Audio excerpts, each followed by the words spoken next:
हम पढ़ेंगे वर्ब के बारे में, जिसको हम हिंदी में बोलते हैं क्रिया।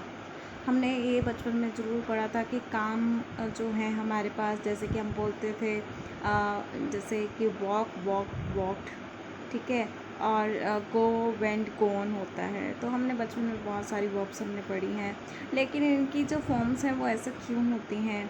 इसके फॉर्म्स हमारे पास जो हैं, क्रिया की बहुत सारी फॉर्म्स हैं। आप ये मान लो कि ये भी एक हमारे पास शब्द हैं ऐसे, जो शब्द हमने देखो हमने नाम दे रखा है। वर्ब जो है कामों को नाम दे रखा है, हर एक काम का एक पर्टिकुलर नाम रखा है हमने, तो उसी को हम क्या बोलते हैं? क्रिया। कोई भी एक्शन आप कर रहे हो, कोई भी एक्टिविटी आप कर रहे हो, सोना, खाना, पीना, जागना, उठना, बैठना, चलना फिरना, घूमना, ये सभी हमारे क्या है? एक्शंस में आते हैं। ये सभी हमारे क्रिया हैं। कामों को हमने नाम दे दिया, बस वही शब्द हमारे पास क्या हो जाते हैं? क्रिया।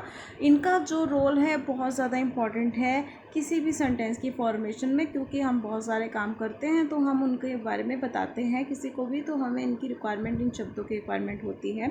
अब इनका जो यूसेज है वो दो तरीके से किया जाता है। आप इस सेंटेंस में ज़रा देखिए, you are a good girl, you are a good girl and you are writing a letter. अब फर्स्ट वाली सेंटेंस में अगर देखें हम, तो you are a good girl है ना, you are a good girl.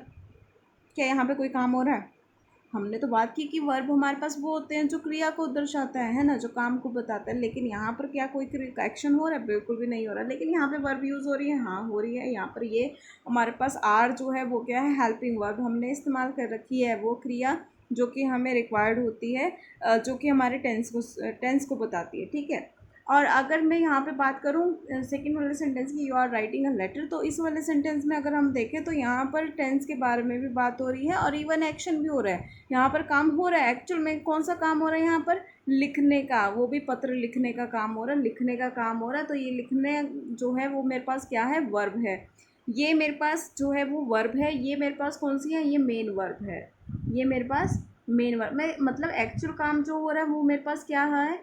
वो मेरे पास लिखने का हो रहा है। और आर जो है वो इसको जस्ट हेल्प कर रहा है, हेल्पिंग वर्ब। मतलब हेल्पिंग वर्ब हमारे पास वो होते हैं जो हमें ये बताती हैं क्रियाएं कि हमारा काम जो है वो प्रेजेंट में हुआ, पास्ट में हुआ या फ्यूचर में हुआ है, ठीक है। तो इन चीज़ों के बारे में नॉलेज जो है हमारा हेल्पिंग वर्ब देती है। अब इन दोनों में डिफरेंस जो था मैंने आपको बताया कि ये स्टेट को रिप्रेजेंट कर रहा है यानी ये एक्शन को रिप्रेजेंट कर रहा है।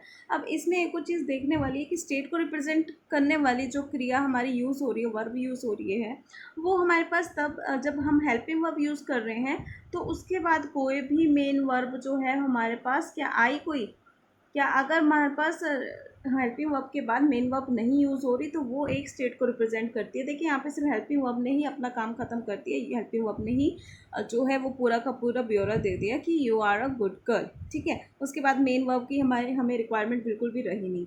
देन हमारे पास जो नेक्स्ट सेंटेंस है उसमें देखिए कि हमारे पास आर के बाद मेन वर्ब भी आ रखी है। मतलब जब हमारे पास हेल्पिंग वर्ब के बाद हमें मेन वर्ब की भी रिक्वायरमेंट हो, तब वहाँ पे हमारे पास क्या रिप्रेजेंट किया जाता है? एक्शन को रिप्रेजेंट किया। तो इस चीज़ को ध्यान से सुनना कि जब हमें स्टेट को रिप्रेजेंट करना होता है तब हमारे पास सिर्फ हेल्पिंग वर्ब का ही काम होता है। हेल्पिंग वर्ब ही मेन वर्ब की एक्ट करती है, मेन वर्ब की तरह काम करती है। और जब हमारे पास हेल्पिंग वर्ब जो है उसके बाद मेन वर्ब भी आती है, तब वो हमारे पास एक्शन को रिप्रेजेंट करती है। दो तरीके से वर्ब जो है वो इस्तेमाल में लाई जाती है। अब वर्ब जो है, वर्ब की डेफिनेशन देख लीजिए। Verb it is a name given to activities, है ना। कोई भी नाम है, हमने उसको एक्टिविटी का नाम दे दिया, like walk, drink, sleep, throw, etcetera etcetera. काफ़ी सारे काम हैं, आप जो मर्जी नाम दे सकते हो। अब हम जब इनके वर्ब करते हैं तो हमें वर्ब जब हम यूज़ करते हैं सेंटेंसेस में, वो तीन तरीके से हम इनका यूज़ करते हैं। तीन तरीके से कैसे यूज़ करते हैं? That depends upon the tenses, मतलब वो काल के ऊपर भी डिपेंड होती है। साथ के साथ कि हम प्रोनाउन, मतलब हमारे पास सर्वनाम कौन सा यूज़ हो रहा है ना। जैसे कि ही, शीट वगैरह, वो कैसे यूज़ हो रहा है। नंबर के ऊपर भी बेस्ड होता है कि हमारे पास हमने क्रिया कौन सी इस्तेमाल करनी है। आप आगे एग्जांपल्स देखिए इन स्लाइड्स में। लाइक अगर प्रोनाउन है तो प्रोनाउन के ऊपर डिपेंड कैसे करती है हमारी क्रिया। अगर मैं बात करूँ ही स्पीक्स है ना, और दे स्पीक। ही, शीट जो है वो सिंगुलर है, आई और यू भी हमारे पास सिंगुलर है, वी, दे हमारे पास प्लूरल है। ही, शी, इट, आई, यू हमारे पास एक वचन है, वी और दे हमारे पास क्या है? बहुवचन है। अब यहाँ पर ही, शी, इट, आई, यू जो है हमारे पास एक वचन है, तो इनके साथ हमारे पास वर्ब देखिए स्पीक्स आ रहा है, ठीक है। ही के साथ हमारे पास क्या आ रहा है, स्पीक्स आ रहा है। दे के साथ हमारा स्पीक आ रहा है, आई के साथ स्पीक आ रहा है, यू के साथ स्पीक आ रहा है। तो इन चीज़ का ध्यान रखो कि हमारे पास जब ही शीट का इस्तेमाल हो रहा है तब हमारे पास V1+S लग रहा है ना, V1+S लग रहा है या ES लगता है। अब यहाँ पे हमारे पास आई यू भी तो सिंगुलर थे, तो उनके साथ क्यों नहीं लग रहा भाई, कि हमने बात की कि सिंगुलर के साथ जो है V1+S और ES लगता है, लेकिन आई और यू हमारे पास इनके साथ क्यों नहीं लगा, क्योंकि इनके साथ ये रूल है कि हमारे पास आई और यू के साथ हमेशा क्या है, प्लूरल वर्ब लगती है, प्लूरल वर्ब लगती है, प्लूरल वर्ब लगती है। तो इसका मतलब आप इसको ऐसे मत कन्वर्ट करो कि हमारे पास जैसे कि हम बात करते हैं कि नाउन होता है, जैसे नाउन हमारे पास क्या होता है, नाउन को अगर हम देखें तो एक नाम है, आप क्या ऐसे कर सकते हो। अच्छा ये देखो, ये टेबल है, ठीक है, टेबल हो गया। टेबल को अगर आप काउंट कर सकते हो तो टेबल का आप क्या बना सकते हो, टेबल्स बना सकते हो ना।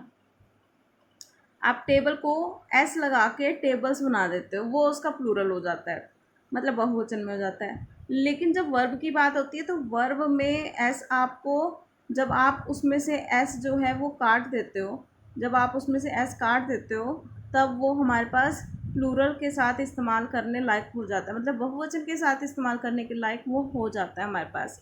ठीक है, बहुवचन के साथ हम तब इस्तेमाल करेंगे जब वर्ब के साथ हमने एस नहीं लगाया।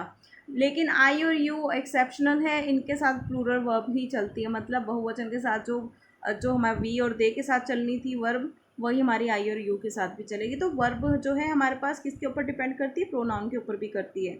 यहाँ पर मेरे पास ऐसे इसलिए लग गया क्योंकि यहाँ पर सिंगुलर था, और यहाँ पर स्पीक लगा हुआ, इसके साथ ऐसे नहीं लगा क्योंकि यहाँ पे प्लूरल था। तो इस चीज़ का ध्यान रखिए कि टेंसेस में या वर्ब्स में हमारे पास ये प्रोनाउन के ऊपर भी डिपेंड करते हैं। नेक्स्ट है हमारे पास कि नंबर के ऊपर कैसे डिपेंड करते हैं। नंबर के ऊपर कैसे डिपेंड करते हैं ये देखिए ज़रा। आप अगर दो इंसानों की, पहला सेंटेंस 2 people वर देयर, 2 इंसान वहाँ थे।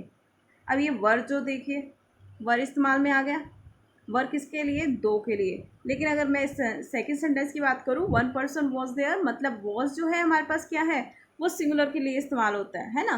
तो हमारी क्रियाएं जो है वो बटी हुई हैं कि किस तरीके से हमने इस्तेमाल करना है। अब यहाँ पे नंबर 2 थे इसलिए हमने वर इस्तेमाल कर लिया जो कि बहुवचन के साथ आता है। यहाँ पर 1 था इसलिए यहाँ पर वॉज यूज़ कर लिए जो कि एक वचन के साथ आता है। यहाँ पे बहुवचन के साथ वर एंड एक वचन के साथ वॉज, मीन्स सिंगुलर के साथ वॉज एंड प्लूरल के साथ वर। अब मच फूड वॉज देयर, हमने मच और मैनी के बारे में हमने पहले भी स्लाइड्स देखी हुई हैं, पहली वीडियोस में मैंने बताया था मच और मैनी का इस्तेमाल कहाँ किया जाता है। मच जो होता है वो अनकाउंटेबल के लिए किया जाता है ना। तो अब ये चीज़ काउंटेबल तो है नहीं है, जो चीज़ काउंटेबल नहीं है तो उसके लिए मैंने ये भी बताया था कि सिंगुलर वर्ब यूज़ होती है, इसलिए इसके साथ क्या है, एक वचन वर्ब के साथ जो इस्तेमाल होने वाली वर्ब है वही क्रिया यहाँ पे इस्तेमाल होगी। ठीक है, और मैनी के साथ अगर हम बात करें तो हैव लगा हुआ है, यहाँ पे हैज़ नहीं लगा, जो कि प्लूरल के साथ लगने वाली चीज़ है ना, प्लूरल के साथ यूज़ होने वाली क्रिया है जो कि बहुवचन के साथ इस्तेमाल होता है हैव। ठीक है, तो मैनी की वजह से यहाँ पर हैव आ गया, हैज़ तो नहीं आया। ठीक है, तो इस चीज़ से भी आप अंदाज़ा लगा सकते हो कि टेंसेस जो हमारे पास वर्ब्स हैं वो हमारे पास नंबर के ऊपर भी डिपेंड करती हैं। देन थर्ड चीज़ हमारे पास कि वर्ब जो है वो टेंसेस के ऊपर भी डिपेंड करती है। जैसे कि आप ये सेंटेंसेस देख रहे हो, like he is here, he was there, he will be there. आप सेंटेंसेस देख रहे हो ना, ही के साथ इज़ भी लग रहा है, ही के साथ वॉज भी लग रहा है, ही के साथ विल भी लग रहा है। मीन्स हमारे पास ये वर्ब चेंज हो रही हैं अकॉर्डिंग टू टेंसेस। अगर मुझे प्रेजेंट की बात करनी है तो मैं इज़ लगा रही हूँ, पास्ट की बात कर रही हूँ तो वॉज लगा रही हूँ, और अगर फ्यूचर की बात कर रही हूँ तो विल लगा रही हूँ। और इवन तक कि यहाँ पे सिर्फ टेंसेस ही नहीं, मॉडल्स भी हमारे पास इस्तेमाल किए जाते हैं। He would be there, he will be there, he shall be there, he must be there. तो ऐसे ऐसे हमारे मॉडल्स भी इस्तेमाल किए जा सकते हैं इनमें। ठीक है, तो काफ़ी तरीके से हमारी वर्ब जो है वो इस्तेमाल में लाई जाती है, और नंबर, प्रोनाउन और टेंसेस के ऊपर ये डिपेंड करता है।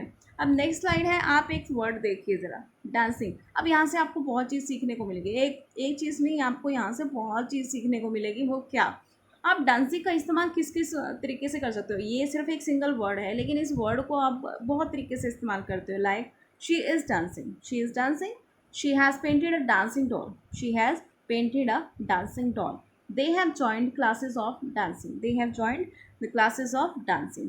अब यहाँ पर तीनों सेंटेंसेस में आपने देखा होगा मैंने शब्द का इस्तेमाल किया है डांसिंग का, और तीनों का इस्तेमाल जो है वो अलग अलग तरीके से किया गया, क्योंकि यहाँ पे डांसिंग जो है वो हर एक पर्सपेक्टिव में अलग अलग तरीके से अपने आप को रिप्रेजेंट कर रहा है। यहाँ पर आपने कुछ नोटिस किया होगा इन सेंटेंसेस में, मे बी जिनको पता है वो तो वेल एंड गुड, लेकिन जिनको नहीं पता तो डांसिंग हर एक फॉर्मेट में, हर एक सेंटेंस के फॉर्मेट में जो है वो अलग अलग अपने आप को दर्शा रहा है। वो क्या, देखिए जब आप शी इज़ डांसिंग की बात कर रहे हो तो वो एक वर्ब हो रहा है, मतलब यहाँ पे एक एक्शन हो रहा है ना, यहाँ पर एक एक्शन हो रहा है, बिल्कुल हो रहा है। वो नाच रही है, बिल्कुल हो रहा है।